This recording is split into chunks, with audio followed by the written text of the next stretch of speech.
ফ্যাসিবাদীদের একটা অংশ বিদায় নিয়েছে, কিন্তু ফ্যাসিবাদ বাংলাদেশে রয়ে গিয়েছে।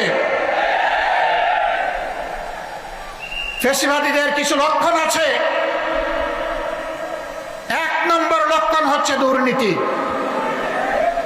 দুই নম্বর লক্ষণ হচ্ছে চাঁদাবাজি, তিন নম্বর লক্ষণ হচ্ছে দখলদারি, চতুর্থ লক্ষণ হচ্ছে মহামন্দির ইজ্জত নিয়ে টানাটানি, পঞ্চম লক্ষণ হচ্ছে দেশকে গায়ের জুড়ে অস্থির করার অশনি সংকেত। সকল লক্ষণ আজকে বিদ্যমান। কিছু লোক প্রপাগান্ডা ছড়ায়, জামাতে ইসলামী তো কোনোদিন সরকার চালায় নাই। এখন এই সংকটময় মুহূর্তে যদি জনগণ জামাতকে ভোট দিয়ে সরকার গঠনের সুযোগ দেয়, তাহলে তাদের তো অভিজ্ঞতা নাই, তারা দেশ চালাবে কেমনে? হ্যাঁ, আমরা স্বীকার করি আমাদের অভিজ্ঞতা নাই। কোন অভিজ্ঞতা নাই জানেন? জনগণের সম্পদ চুরি করার অভিজ্ঞতা আমাদের নেই। দলীয় কর্মীদেরকে দিয়ে চাঁদাবাজি করার অভিজ্ঞতা আমাদের নেই। শিক্ষা প্রতিষ্ঠানগুলোতে গণরুম কায়েম করে টর্চার সেল গঠনের অভিজ্ঞতা আমাদের নেই। সর্বপর্যায়ে মাথা থেকে পায়ের পাতা দুর্নীতি করার অভিজ্ঞতা আমাদের নেই। ২৪-এর গণ আন্দোলনে ছাত্র, তরুণ, যুবক যুবতীরা নেতৃত্ব দিয়েছে।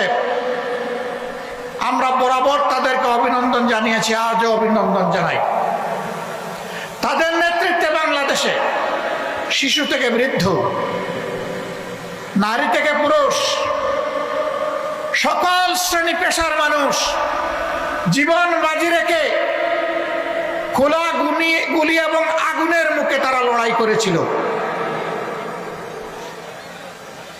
এবং তারা বলেছিল যে আমরা কোনো স্বৈর শাসকের সামনে আর মাথা নত করব না।